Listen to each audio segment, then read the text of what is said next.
Fala galera, bem-vindos a mais uma videoaula do professor Sérgio. Essa é a nossa 38ª aula. O tema da aula de hoje é farmacologia da asma brônquica e da DPOC. Quais são os objetivos que pretendemos atingir com a aula de hoje? Primeiro, conhecer os objetivos do tratamento da asma e da DPOC. Também conhecer as principais classes medicamentosas utilizadas para tratar asma e DPOC, discutir os critérios de escolha da terapia medicamentosa e também diferenciar os medicamentos usados na crise aguda e também no tratamento de manutenção. Bem, qual a definição de asma? A asma é uma doença inflamatória crônica das vias aéreas que envolve a participação de células e componentes celulares. A inflamação crônica está associada à hiperreatividade de vias aéreas e essa hiperreatividade é o que determina alguns sintomas encontrados na asma, como sibilância, como dispneia, como opressão torácica e tosse. E normalmente, mais frequentemente, esses sintomas ocorrem à noite ou ao despertar.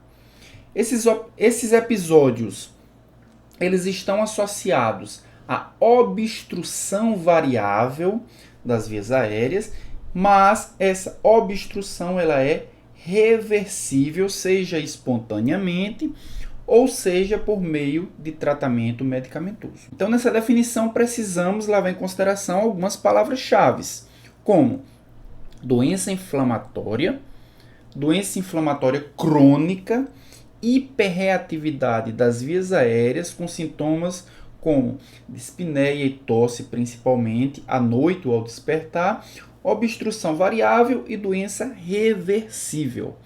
Por que essas palavras-chave são importantes? Porque quando nós comparamos com a DPOC, nós observamos que dá para a gente diferenciar baseado na fisiopatologia e baseado também na definição da doença. Então, o que é DPOC? É a doença pulmonar obstrutiva crônica. É uma doença que é tratável e prevenível com alguns significantes efeitos extrapulmonares, então não é uma doença apenas pulmonar, e que esses efeitos extrapulmonares eles contribuem para a gravidade da doença, mas que o componente pulmonar ele se caracteriza pela limitação do fluxo aéreo, e essa limitação ela não é totalmente reversível, como acontece na asma. Então, ao contrário da asma, a DPOC não é completamente reversível. E o fluxo aéreo, essa limitação do fluxo aéreo, ela é progressiva e anormalmente associada a uma resposta inflamatória anormal do pulmão a partículas ou gases tóxicos. Então, o que a gente pode diferenciar na definição da asma e da DPOC? A asma é uma doença inflamatória, enquanto que a DPOC tem um componente inflamatório, mas está relacionado principalmente à broncoconstricção. Broncoconstricção essa que normalmente é progressiva, é irreversível e que limita bastante o fluxo aéreo, muito mais do que a própria asma. Então, nós temos aqui nesse slide algumas diferenças entre asma e DPOC. Apresentam causas distintas. A gente vai ver quais são as causas, mas normalmente a asma tem um componente inflamatório, enquanto que a DPOC tem um componente agressor que vai causar uma lesão no tecido pulmonar. Segunda característica, segunda grande diferença, células inflamatórias diferentes. A DPOC apresenta um componente inflamatório, mas as células por trás da fisiopatologia inflamatória da DPOC são células e são mediadores inflamatórios diferentes daqueles encontrados na asma. Terceira característica, os mediadores, como eu falei, são diferentes entre a asma e DPOC. Quarta característica, consequências inflamatórias diferentes. Enquanto na asma o componente inflamatório ele produz secreção em abundância capaz de obstruir as vias aéreas, na DPOC esse mesmo componente inflamatório ele vai promover uma broncoconstricção muito mais intensamente. E obviamente as respostas terapêuticas vão ser diferentes. Enquanto que na asma o principal fármaco utilizado para tratamento são os corticoides, na DPOC o principal tratamento é feito com broncodilatador. Então nós temos aqui as diferenças. Asma, o agente causador é um agente sensibilizante, enquanto que na DPOC o agente causador é um agente nocivo, que vai causar uma lesão tecidual. As células envolvidas na asma são linfócitos TCD4, ou seja, T helper, e eosinófilos, enquanto que na DPOC são linfócitos TCD8, ou seja, T citotóxicos, macrófagos e neutrófilos também.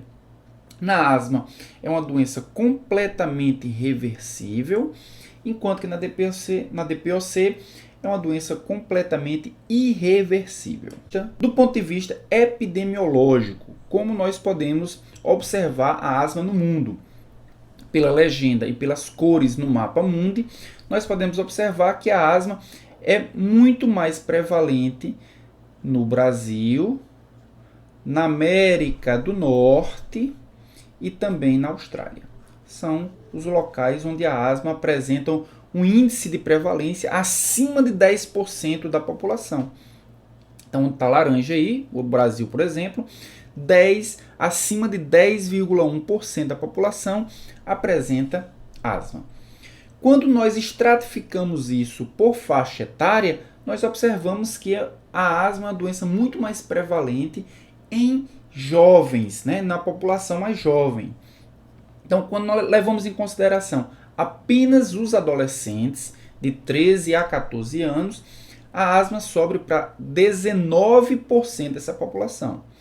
Quando nós colocamos isso numa faixa etária ainda mais jovem, crianças de 6 a 7 anos, a prevalência sobe ainda mais para 24,3%.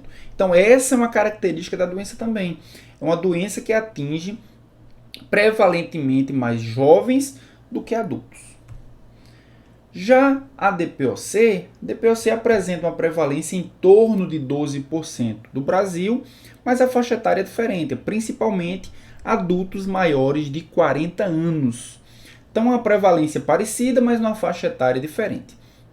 Outra grande diferença é a mortalidade por DPOC. Se nós considerarmos aí, nós temos as principais causas de morte no ano de 2001 no Brasil. A DPOC figura entre as 10 principais causas de morte. Fisiopatologia. Como é que nós podemos entender a fisiopatologia da asma? Então, como nós vimos, o agente que desencadeia a asma é um alérgeno, né? É um agente sensibilizante. Esse alérgeno ele vai ser reconhecido por células apresentadoras de antígenos.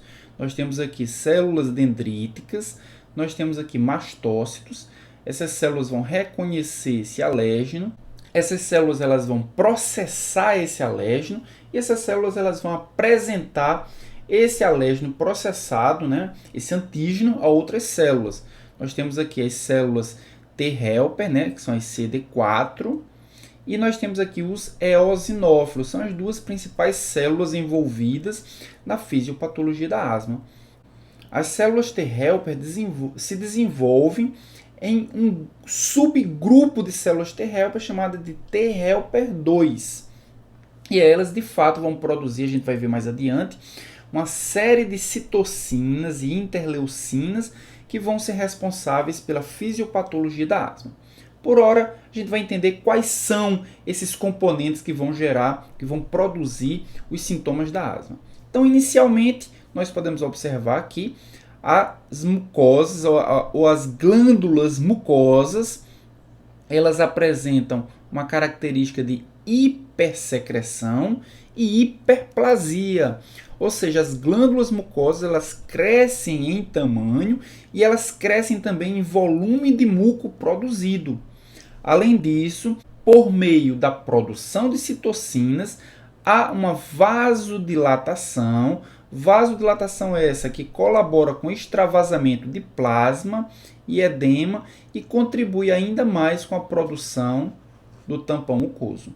Então nós vamos ver adiante, mas uma das principais causas da dificuldade respiratória na asma é a produção excessiva de muco e a obstrução da luz do brônquio pelo muco produzido. Além disso, nós podemos observar aqui que essas citocinas elas vão produzir uma ativação de filetes nervosos. Esses filetes sensoriais apresentam um reflexo colinérgico e o reflexo colinérgico resulta em broncoconstricção. Então, na asma também nós temos broncoconstricção. Então, um dos tratamentos possíveis são broncodilatadores. Além disso, hipertrofia e hiperplasia de células lisas. Então, nós temos um crescimento muscular que, ao se contrair, promove essa broncoconstricção. Nós temos também uma hipersecreção mucosa que vai obstruir esse bronco que já está com a luz diminuída. Além disso, nós temos também aqui a ativação de miofibroblastos que vão promover uma fibrose subepitelial, ou seja, a contração muscular que vai restringir a luz do brônquio, mas não há elasticidade suficiente para que o brônquio consiga se dilatar novamente. É óbvio que essa fibrose subepitelial ela não é tão intensa como na DPOC. Por isso que a asma ela é reversível, enquanto que a DPOC, por apresentar essa fibrose subepitelial em intensidade muito grande, ela se torna uma doença irreversível. Aqui nós podemos ver o corte histológico mostrando desse lado esquerdo uma pessoa sem asma e do lado direito o brônquio de uma pessoa com asma. O que é que nós podemos observar de diferenças? Primeiro, excesso de secreção mucosa. Então, toda a luz está obstruída por muco, enquanto que aqui nós podemos ver uma mucosa completamente límpida. A camada muscular hipertrofiada, o que vai favorecer a broncoconstricção, enquanto que em alguém que não tem asma, a camada muscular é uma camada bem mais delgada. Além disso, aqui em maior aumento, nós podemos observar também as células inflamatórias infiltradas com linfócitos e eosinófilos produzindo as interleucinas e as citocinas que vão colaborar com todo o aspecto fisiopatológico da asma. Então, aqui nós temos uma outra figura mostrando quais citocinas são essas.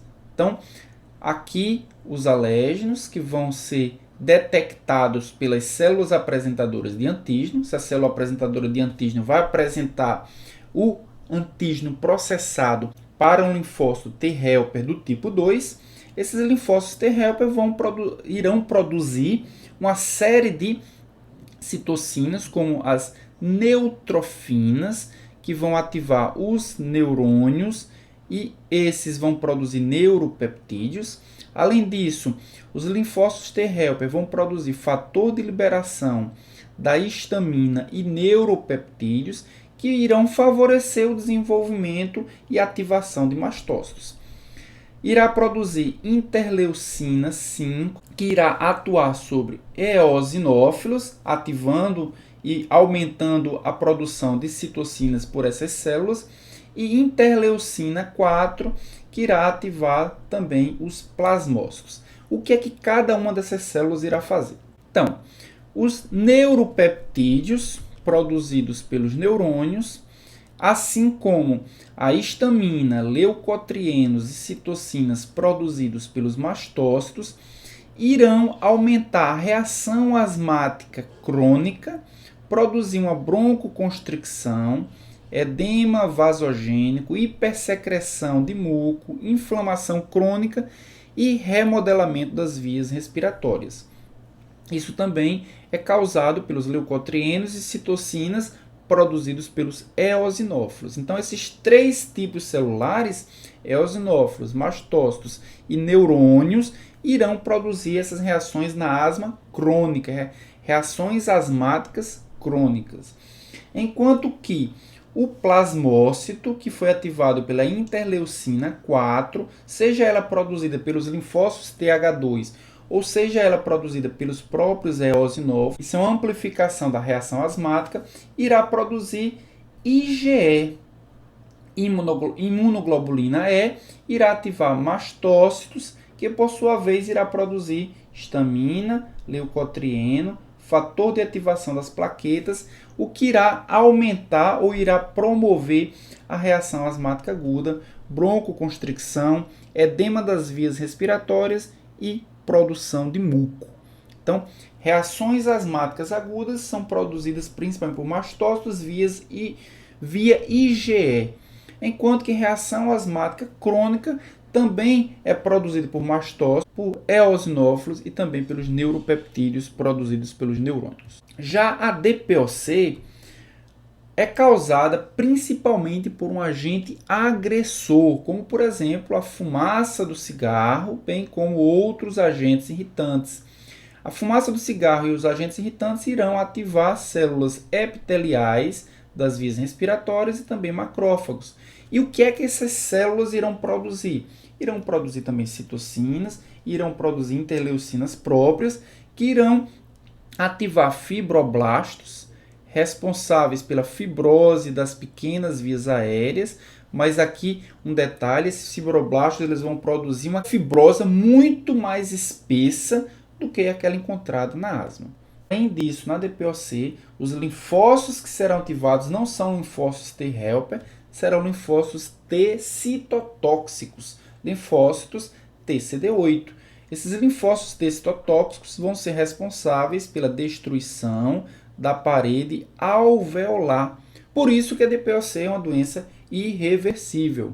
Também serão ativados neutrófilos, que irão produzir proteases essas que irão contribuir com a destruição da parede alveolar e também irá aumentar ou irá estimular a hipersecreção de muco. Então, na DPOC também tem secreção de muco. O que vai diferenciar é que essa secreção de muco ela é muito menos intensa do que na asma. Então, já podemos observar diferenças na própria fisiopatologia. Na asma, nós temos formação da camada fibrosa? Sim, mas menor do que na DPOC. Na asma, nós temos um componente inflamatório? Sim, bem maior do que na DPOC. Na asma, nós temos hipersecreção de muco? Sim, também bem maior do que aquela produzida na DPOC. Mas, nas duas, nós temos formação da camada fibrosa, nas duas nós temos um componente inflamatório e nas duas nós temos hipersecreção de muco. Como é que podemos classificar a asma? Então, a asma é classificada em 4 graus. Intermitente, que é a chamada asma leve, e ela é classificada dessa forma baseado em critérios de frequência de sintomas diários e sintomas noturnos, além do volume expiratório forçado. Então, na asma leve, nós temos sintomas menor do que uma vez por semana e sintomas menores do que, numa frequência menor do que uma vez por semana, até os assintomáticos. Os sintomas noturnos aparecem no máximo 2 vezes por mês. E o volume expiratório forçado superior a 80% ou igual a 80%, com a variabilidade aí de menor do que 20%. Na asma de grau 2, ou seja, persistente e ligeiro, os sintomas já aumentam para uma frequência superior a uma vez por semana, mas menor do que uma vez por dia, e os sintomas noturnos maior do que 2 vezes por mês, com o volume expiratório forçado superior a 80%, mas com a variabilidade chegando até 30%. Asma de grau 3, ou seja, persistente e moderada, os sintomas são diários, há necessidade de uso de agonistas beta-2 diário, os sintomas noturnos eles já sobem para uma frequência de semana e não por mês, maior do que uma vez por semana, e o volume expiratório forçado varia entre 60% a 80% do valor teórico, com a variabilidade aí superior a 30%. E a asma grave, ou seja, de grau 4, persistente, os sintomas são contínuos, a atividade física é limitada, assim como os sintomas noturnos também são frequentes. E o volume expiratório forçado chega a no máximo 60% do valor teórico, com a variabilidade superior a 30%. Na DPOC nós temos também uma classificação, um estadiamento, que varia do leve ao muito grave. Na asma leve, o volume expiratório forçado é superior ou igual a 80%, assim como na asma leve. Na DPOC moderada, o volume expiratório forçado chega entre 80% e 50%. Na asma grave, entre 50% a 30%, com a pressão de O2 menor do que 60 milímetros de mercúrio e com sintomas de dispneia. E na DPOC muito grave, nós temos um volume expiratório forçado menor do que 30%, com a pressão de CO2 superior a 50 milímetros de mercúrio e corpo pulmonar além de dispneia. Então, pessoal, chegamos ao final da primeira parte dessa aula, né, farmacologia da asma brônquica e da DPOC.